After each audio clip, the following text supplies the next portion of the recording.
Pirates Weekly coming at you, Oliver Nissi and Leverett Ball, team insiders. Today we are joined by host from his home in Oklahoma, Gabriel Rui, the kicker for the Massachusetts Pirates.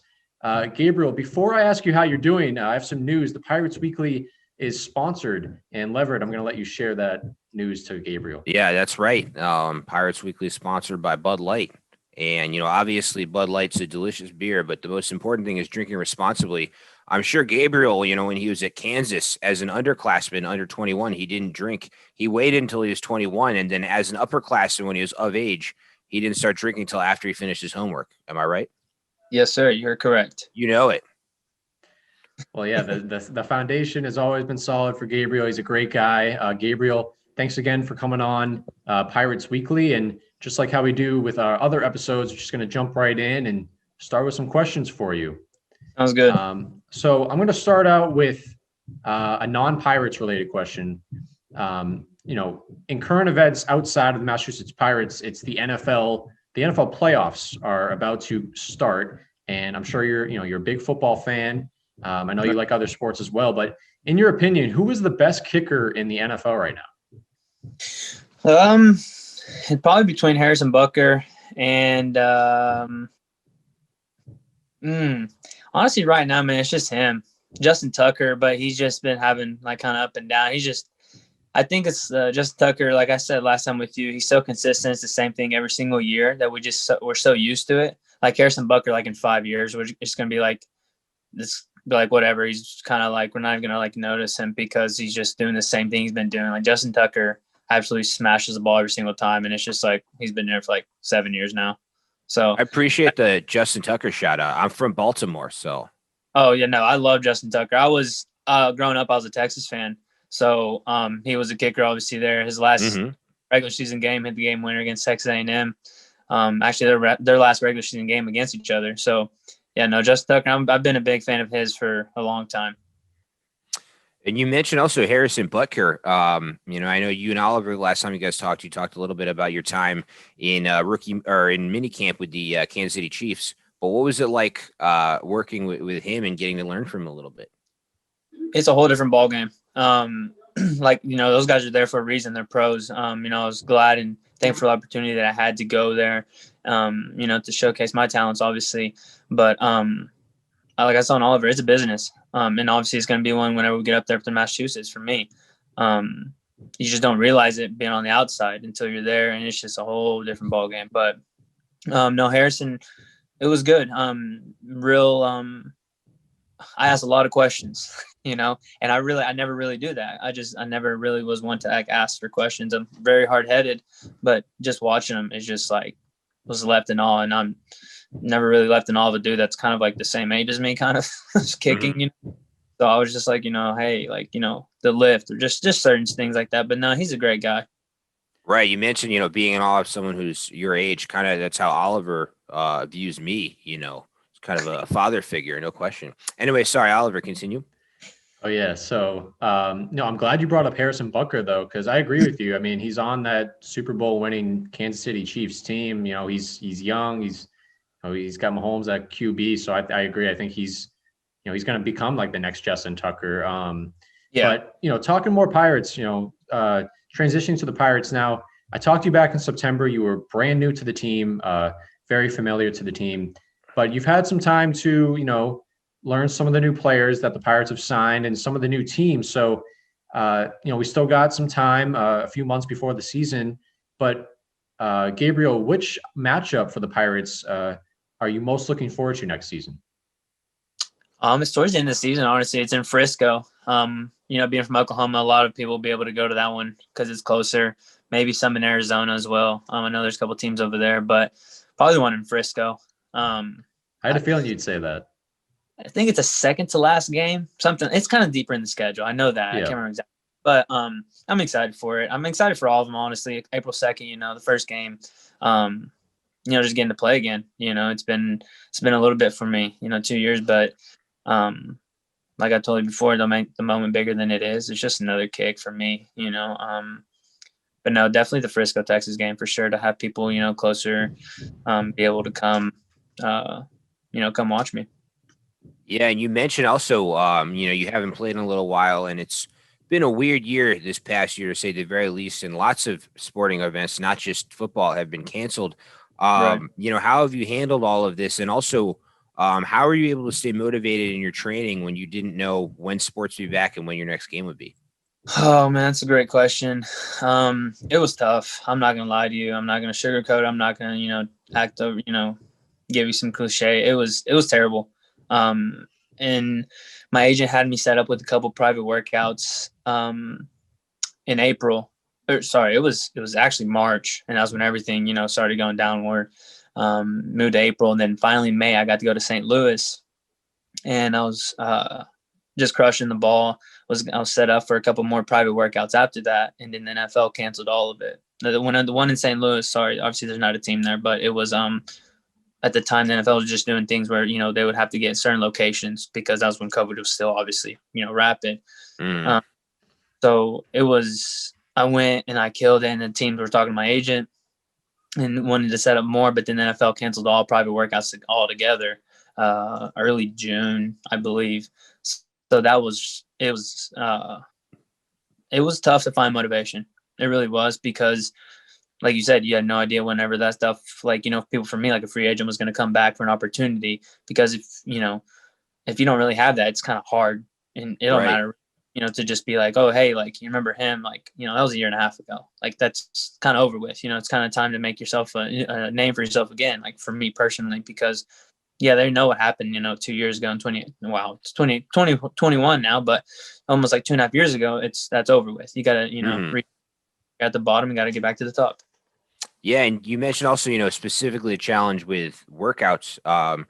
Pirates quarterback Sean Brackett, I don't know if you met him yet, but he was supposed to do an NFL workout at Boston College. That got canceled because of the pandemic. So, like you said, for guys who are free agents trying to get onto the rosters, that definitely gets in the way.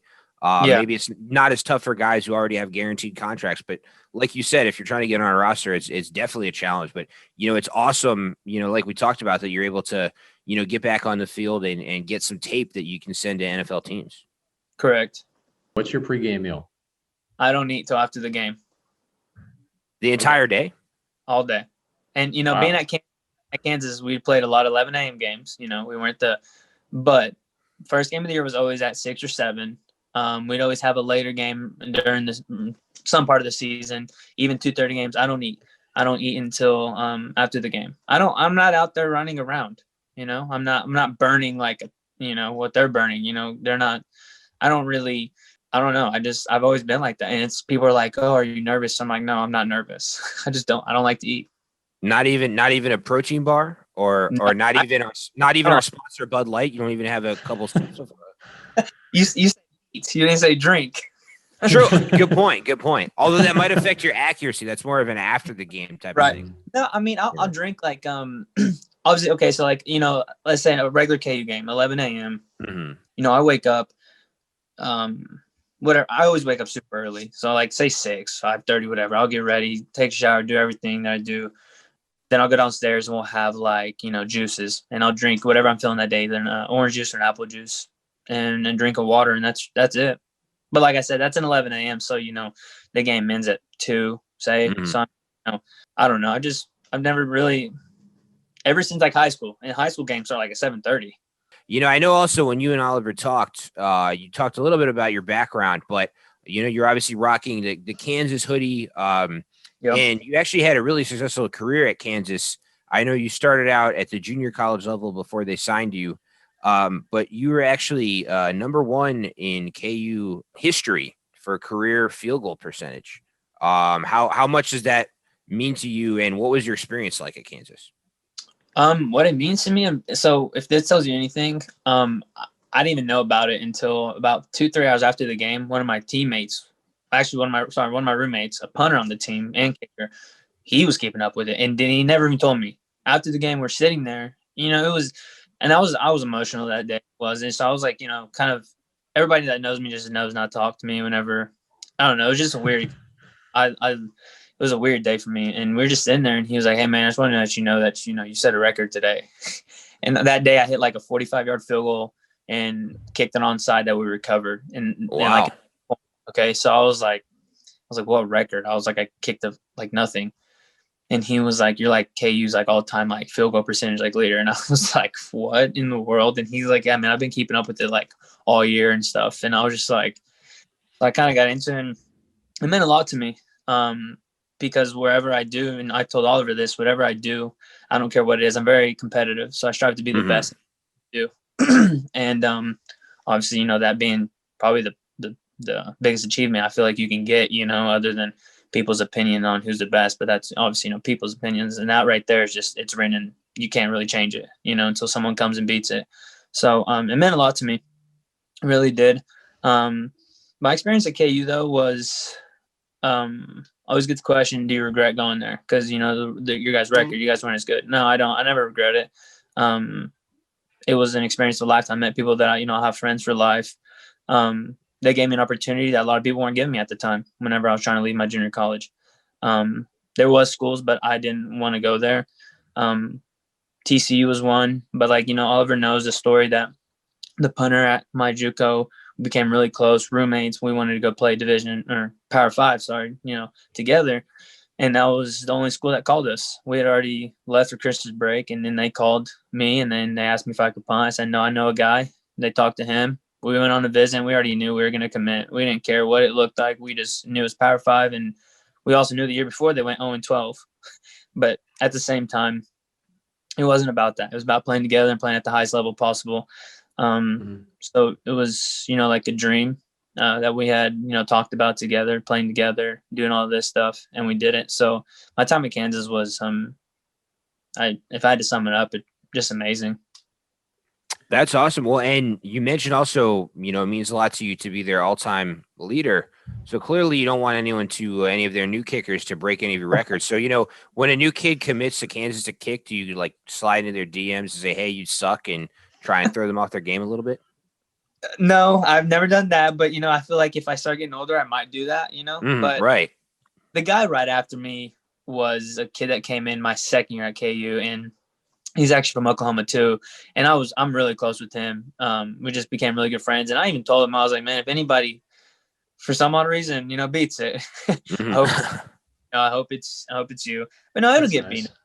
Something will happen and it'll get beaten. But no, I have said I do not want it to be someone that I know. So this kicker that's there right now, after he gets out, you know, after that's, I don't know who it'll be, but that's fine. I don't want it to be anybody that I'm, you know, I talk with and that can be like, hey, you know, when I beat your record, I don't want to be that. Right. That'd be bragging rights. They never let that down. Exactly. So Gabriel, transitioning back to the Pirates and the IFL, you know, it's coming up. March is coming up, and you know the season is going to start, as you said, April 2nd, and it's going to go through the summer. Have you thought about what might be your biggest challenge as you enter a new league? You know, as a professional football player, something that you know you haven't been a professional before. So, what do you think the biggest challenge for you is going to be? It might be that. It might be just being professional. To be honest, it's a whole different ballgame. Like I said, I was in mini camp, but that was for, you know, like not even a week. You know, it's mini camp's a short thing, and that was weird for me. You know, it's a whole different ballgame. Like I said, the whole aspect like of the game would be just, you know, my accuracy has obviously always been something I've been prideful about. You know, I don't care if the ball from 40 barely makes it in. If I make it, I make it. I want to be accurate. That's my thing. So accuracy, obviously, with the goalpost going down to 9 feet wide instead of, you know, college and NFL being 18, it's just something you have to work on. Just aim, you know, I can't even think of the saying right now. What is it? Aim small or miss? I don't know. You know what I'm trying to say. It's one of those terms. Kick it between the posts. I think that's the saying. Yeah. that one. Yeah, that's what I'm trying to say. But no, that's what being a professional and just learning all the ins and outs of it. You know, just watching how others, you know, of the higher caliber just control themselves and, you know, just go on throughout their day. Not saying I have to do exactly what they do all day, but, you know, it's going to be a little different. Probably, you know, be up there from pretty early on until probably kind of late night sometimes. It is what it is. You just have to adjust and just figure out how it is. Obviously, I have no idea. I'm going to be, whenever I get up there, it's going to be a whole new world. And also moving up there, you know, in general, I've obviously never moved out. I mean, other than being in Kansas for, you know, 3 years, but the whole life I've been Oklahoma, Kansas, I've never been anywhere, you know, out east. So I mean, it's going to be a whole different, living scenario, and just all of that. Well, and what was it about the Pirates organization specifically? You kind of told us about why you thought Kansas was a good fit when you left JUCO, but making this move to the Massachusetts Pirates, what was it about the team that made you think it was a good fit? You wanted to be a part of it? So I just was always, like I said, I was hard-headed coming out right after KU. I signed my agent. So that was in May. I went to minicamp, and then I actually did all that stuff without an agent. I don't know how. I really don't know. People ask me all the time, like how I even got there. I was like, I don't know. They just called me and I just went. I was like, I don't know. So Fair I signed enough. in December, and the Sugar Skulls, was it Tucson? Is it Yeah. Tucson? They contacted me, and I just wasn't adamant on going to the indoor league at the time. And that was me being hard headed. I should have went, at the time looking back. Right. But then, this past year, COVID happened, like I said, it was 2 years out. Kicking the ball is best, as good as I've ever kicked, I feel like personally. And, Jawad kind of, it's not, he didn't sell me, he didn't sell me anything, just the way he was like talking. And I just felt like, he was actually excited to like have me. And it wasn't like just him, like just trying to persuade me, kind of like, hey, we need a kicker. Like, we need one. No, like we want you kind of thing, and that for me was like, okay, I'll look into this. And I called him back like 2-3 days later, and I was like, let's do it. I like everything. I like just how everything's set up. Getting just a different environment, obviously, like I just said, going up to Massachusetts, but it doesn't matter because if, you want to be where I want to get as NFL, we don't have a team in Oklahoma. So I've got to move anyways. It's time to move on, and start just doing things in my life that hopefully this will be a step in the direction that we want to go in. Well, and also, I know your long-term goal is to get back to the NFL. You had that brief taste of the NFL with the Chiefs, and you want to, play in the NFL for the long term. And what's cool is with the Pirates, Jawad has said that if there are guys on the team who have a chance to go to the NFL, he's not going to try and interfere with that and keep them on the roster. He actually supports that. So Yep. I definitely think, this is a good place for you to try to advance yourself to the NFL. But what do you think you need to do to make that next step and be an NFL kicker? I mean, like, just don't make it bigger than it is. It's just like, it's just self. Who I am has gotten me to obviously to multiple places that I just never really thought I would ever be. And, if you told me this 5, 6, 7, whatever years ago, however long you want to go, I never thought I'd be here, playing professional, football, obviously in the arena league. Never thought I'd make it to the Chiefs mini camp, never thought I'd be have a scholarship for a Division I school, all this stuff, but I'm grateful for everything, and I just be myself. I really think that's it. Just like you said, what I was trying to, get that saying, kick the ball between the uprights, and that could get me back. Being consistent, being myself. That's really it. Yeah. And that reminds me, I mean, when you just keep it that simple, it reminds me, Gabriel Leverett. I'm not sure if you've seen this, but it's basketball. Do you ever see that Uncle Drew, like Kyrie Irving video, like I think on so. YouTube? Yeah. Well, Yeah. like Kyrie Irving, he like pretends to be an old guy, and Yeah. like he like pretends to young people he's really good. But he does like 3 different videos, and in one of them he talks to Bill Russell, who Gabriel, I don't know if you know Bill Russell, but around here people know Bill Russell, one of the greatest basketball players ever. Yeah, I know what you're talking about. I can't think of the saying, but yeah, it's a famous. The saying is this. What'd you say? What does he say? He says this game is always and always will be about buckets. Yeah. Just like making buckets. So like, I like how Leverett brought that up. You just got to keep it simple. And like you were saying, Gabriel, keep it simple. Yeah. Put it between the uprights. So Gabriel, earlier you were mentioning that there's been a lot of time off. You've never experienced this much time off since you started playing football. In the time off, have you picked up any other hobbies outside of football that you'd be willing to share with us? In the sports aspect of it, I have gotten back into like playing soccer. I'm big like playing basketball.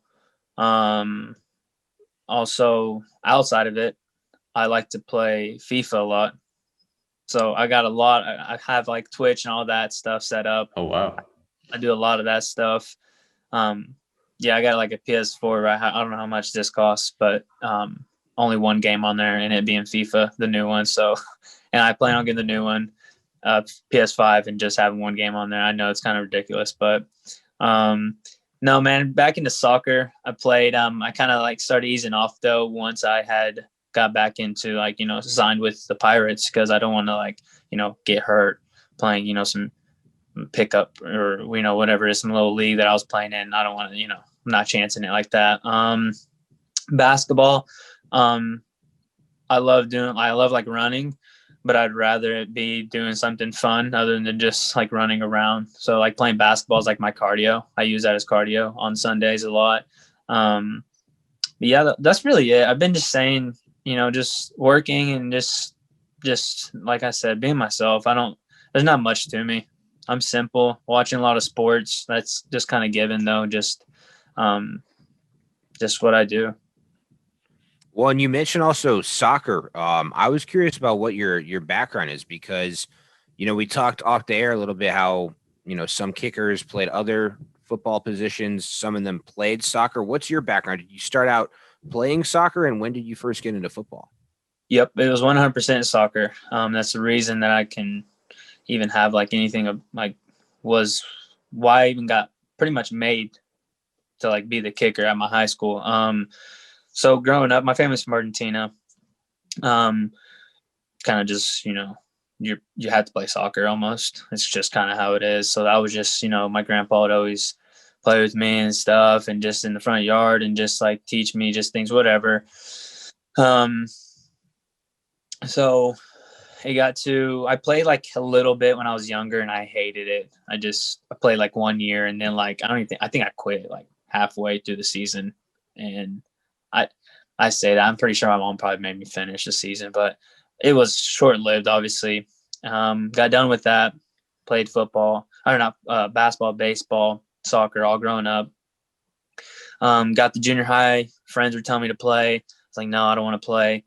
So then I moved to a really small town in Western Oklahoma, didn't have soccer. The high school didn't. So my freshman year of high school, all I did was play baseball. My sophomore year, all I did was play basketball and baseball. My junior year, by then, obviously, I'm not the new kid anymore. Everybody kind of knows me. It's a town of like, 2,000 people. Everybody kind of knows like whatever you're doing, they know it. So they figured out that I could play soccer and that I could kick. So being in a small town, you all go to summer pride together. Last summer pride of the summer, sorry. They're like, the coach is like, hey, can you kick? And I was like, no, I've never tried and I don't want to. I don't want to play. And they're like, no, just come kick. And so I went out there, kicked the 40-yard field goal barefoot. And the coach was like, okay, he's like, you're going to play. And I was like, no, I'm not. I was like, I have no desire to play at all. And he was like, okay, well, my family owned a restaurant in town that my mom was there. And then he talked to my mom. My mom called me and was like, hey, you're going to play football. There's a chance of you like getting a scholarship. And I was like, no. And telling my mom no is like equivalent to like wanting to like die, So obviously, I obviously ended up playing football. So ended up playing my junior year and then getting recognized because of just being able to kick a ball. Just there's really no one that really kicks in my school was like class A. So it was just like kind of catching everybody's surprise in the senior year. Did it all over again. Was just having fun with that at that point because I knew that I had something like special. But being from a small town, we were like a 500 team. We weren't very good. Couldn't get really recruited. So I went junior college from there. Gotcha. And so, first off, you mentioned that you didn't want to play, but the coach saw you hit a kick and talk with your mother and she got you to play. I mean, if you didn't want to play, you should have missed that kick. I mean, that's just my opinion, but who knows? We wouldn't be here talking. You'd be doing an interview with, a Major League Soccer reporter. Well, that's why I told you like 5, 6, 7 years ago. I mean, obviously it was more, that was like 2012 or whatever year. years ago, 9 years ago, like I would never imagine this. You know, if like you would have told me I've been like playing professional, like indoor football, professional football at all, I would have been like, you know, football, like, yeah, the actual football, like, you know, because that's what we call soccer, you know. So I was like, no, there's no chance. But yeah, it's crazy how everything unfolded. I mean, just a thought, you know, you're here playing in Massachusetts. You might catch the eye of Patriots owner Robert Kraft, but Kraft actually, not everyone knows this. In addition to owning the New England Patriots, he also owns the New England Revolution of Major League Soccer. Does So he really? maybe if you do well for the Pirates, you're in the area. He could have you sign you to play both sports. You have a soccer background. You got into football late. Who knows? And if you don't want to do that, I'll just send your mom an email and tell her about how you should do that, and you'll end up doing it. So there you go.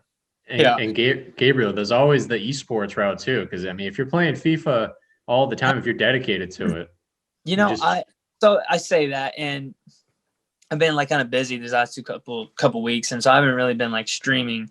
But man, I don't know. It's just like fun. I don't have like, you know, thousands or hundreds of people watch me. It's like, you know, it's a small select few for here and there. Sometimes I have more than other, but I mean, like, I think me and you talked about it, Oliver. I think I'd beat anybody in the locker room in FIFA, and I will go out and say that like soon as I get there. If like we have some team meeting, like, hey, what is different about you? I'll just say that. I'll go ahead. Yeah. Hey, I'm down to play you. I mean, I know that I'm not that good, but I've played a lot of FIFA in the past, but I haven't played in a while. So you probably win, but I know like the controls. So like I feel like hopefully I'll score like one goal. All right, Gabriel, I got a couple more questions for you. So earlier you were alluding to, and last time I talked to you, you told me the story of your college roommate, the punter. You talked about him earlier in this episode. And, you know, since you started playing football, you always had a punter by your side, kind of like the two special teams, you know, specialists. So, right. But coming to the Pirates, that's not going to be the case. You know, you're going to be a kicker, and then there's going to be other special teams players. But those guys, you know, they play some offense, they play some defense.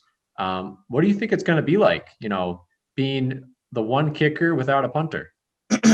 It's going to be very different. I'm going to have to make a new friend out there because on the sideline, because that's usually how I was just hanging out with all game. Because, you know, not like if the team's like down on this sideline over here, I'm like on the other end. I'm just watching from afar. That's how I always was. I probably still will. I don't mind being alone, but like it's weird thinking about it because it's obviously usually your holder, you know, like who you practice with. Because like my senior year at KU, it was a safety, but used to play quarterback in high school, and his deep snapper in high school went to Missouri, whatever.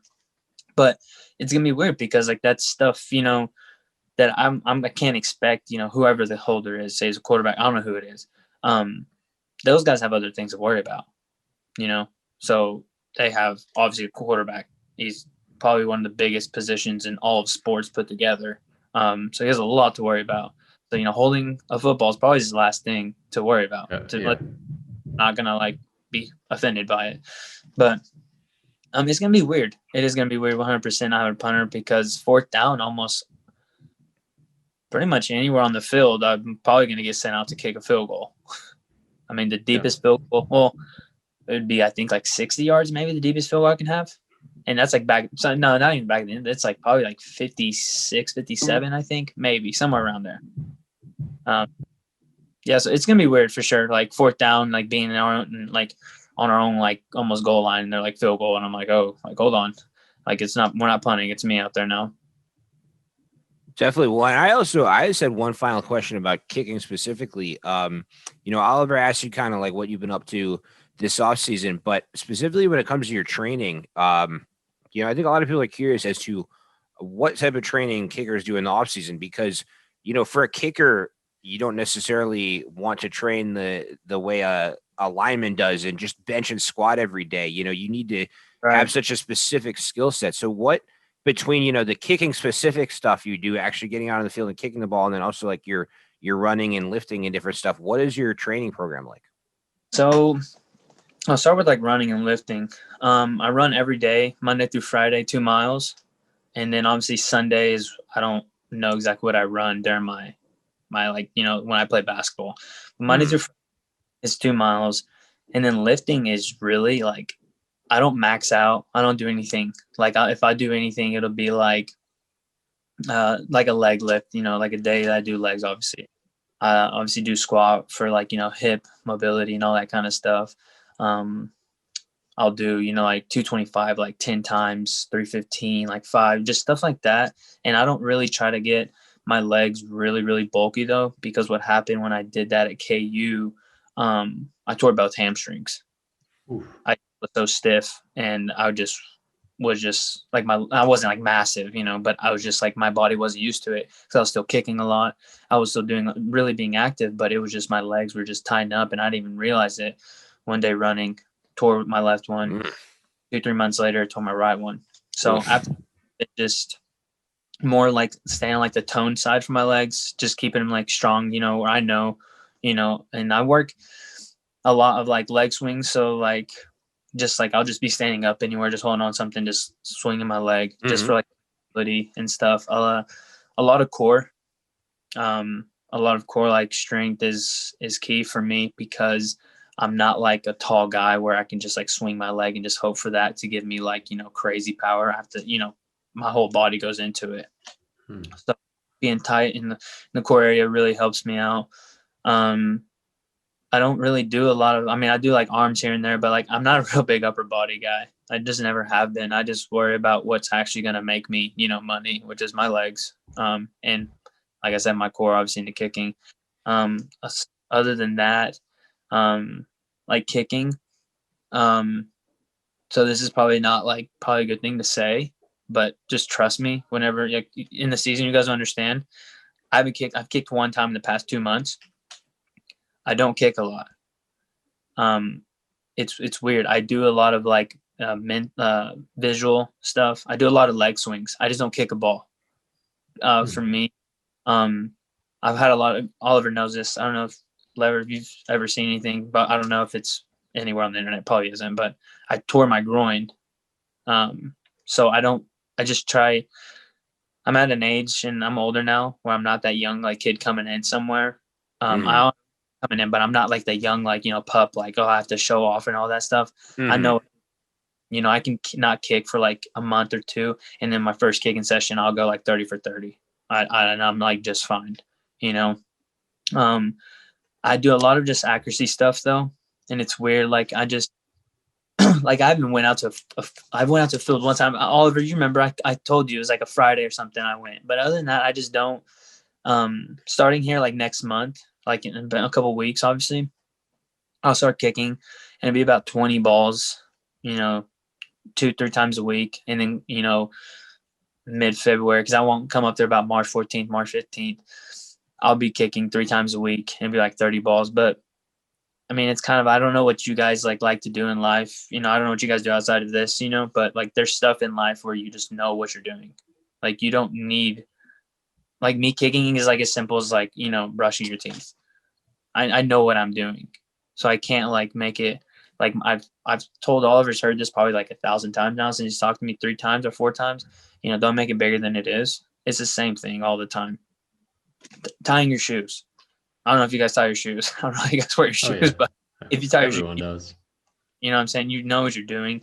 It's just, and I'm not trying to sound like, you know, confident, cocky, whatever. I am confident. Sorry. I'm not cocky though. I just know what I'm doing. I'm not going to stress my body more than it should.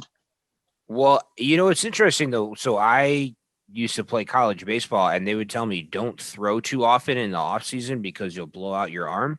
Is it kind of the same thing with kickers where you actually don't want to over kick in the off season? For me, absolutely. Because I'm like I said, I'm older now. I know what I'm doing. I know what I have to do. So say, you know, my first day back, you know, if I go kick and I just feel my first kick, if it goes to the left, I know I pulled it. If it goes a little bit to the right, I know I left my hips open. I know it's literally simple. It's can't make it harder than it is. So it's exactly what it is. I don't, you know, play at a high level. So, you know, you're like, you know what to do when you're throwing, you know, whether it be curveball, whatever. I mean, I don't know if you pitch, whatever, say if you're a pitcher, you know, the curveball, you know, the slider, whatever you got. I know if I'm on the left hash, I'm going to use a little bit of draw. because I can kick it at the right upright and just, it can come back. I can torque a little bit on it. Now, if I'm on like the right hash, it's, aim at the right upright and, use a little torque to go inside. It's just, I don't know. It's just like second nature, obviously. Kind of, yeah. Like riding a bike. For some of us. Yeah. I mean, Oliver and I still ride tricycles, but for some people it comes naturally. So that's because I do that too. So hey, it's So not Gabriel, for everyone. You mentioned the word confident, but I mean, I would go as far to say you're very humble because you've told me before. I asked you, your longest field goal, and you literally almost had me fall out of my chair. Like, you took me by complete surprise. First, I thought you said 57 yards, but it was actually 67 yards. That's the longest field goal in practice. You hit it once, and you just kind of shrugged it off. It just comes to you. Yeah. I mean, I don't know if you remember right after I told you though, I don't really practice, long stuff because it's not game like. That's what I was taught kind of, like my coach at KU, I remember I first got there.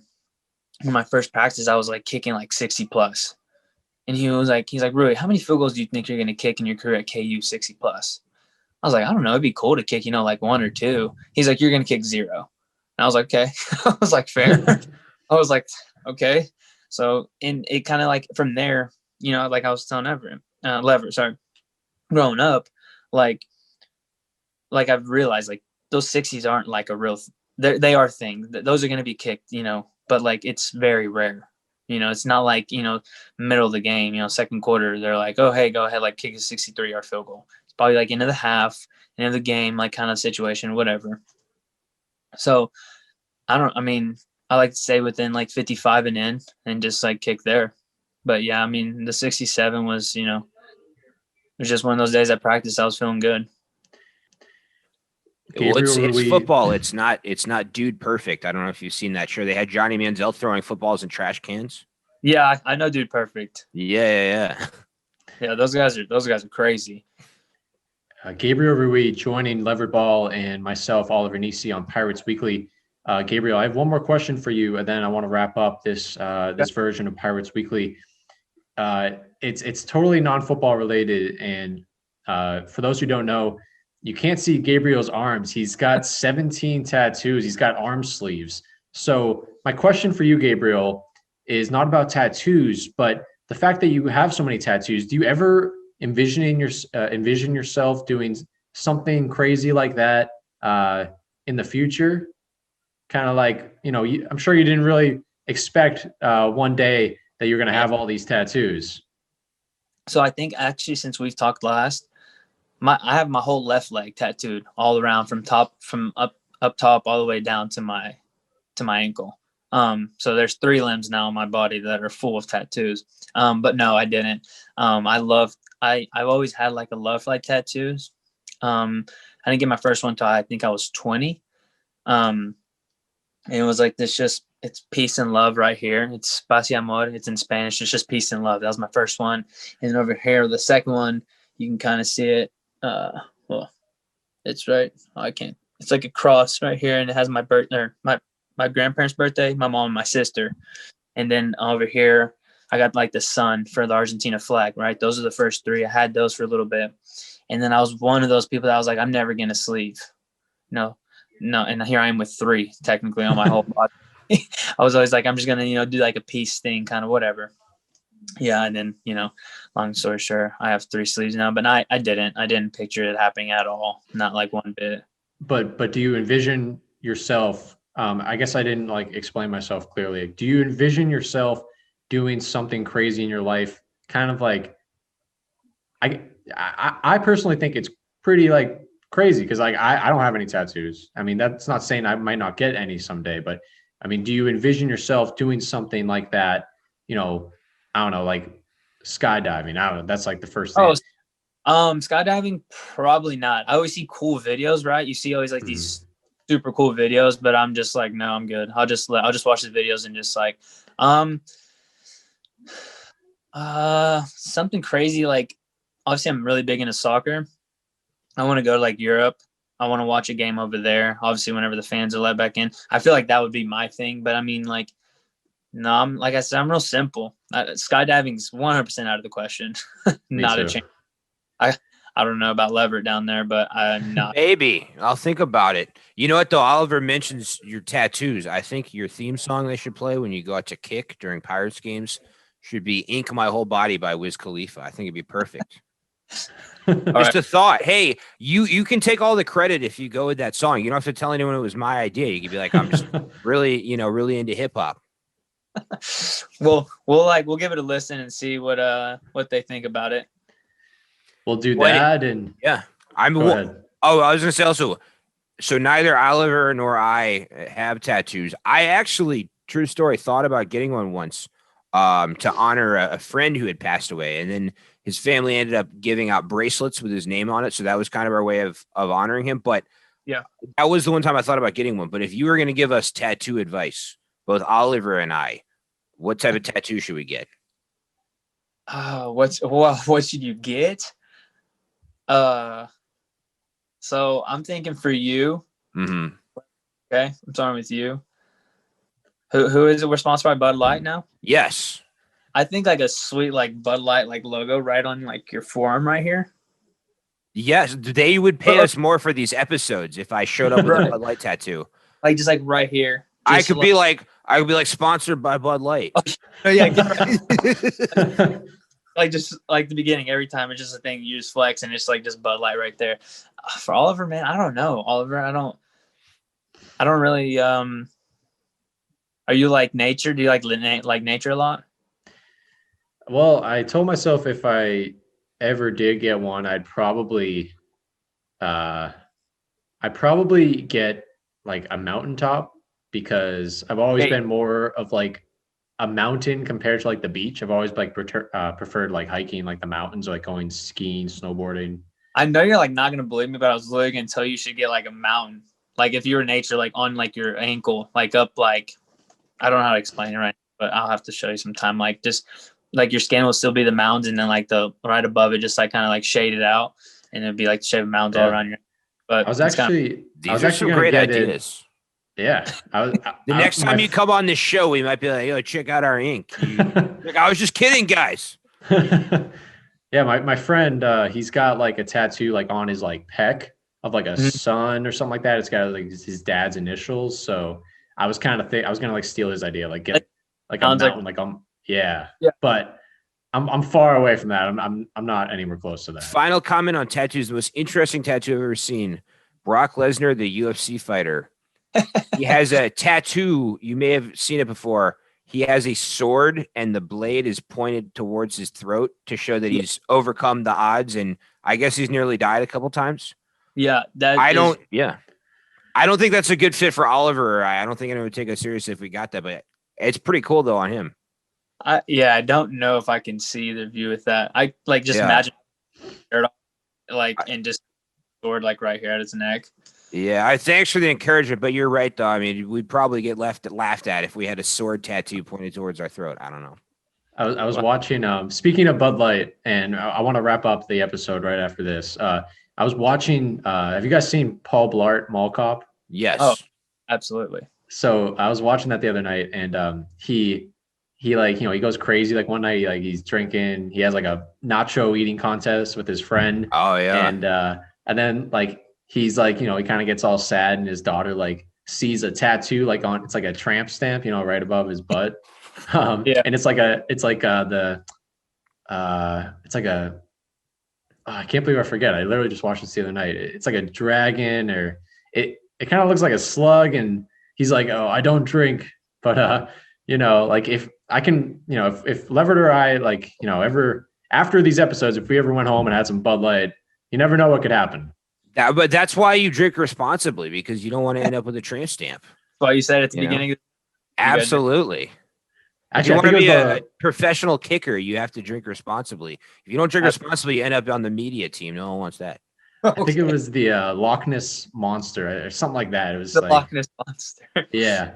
But, a great time here on Pirates Weekly. A lot of laughs. Gabriel, thank you so much for coming on.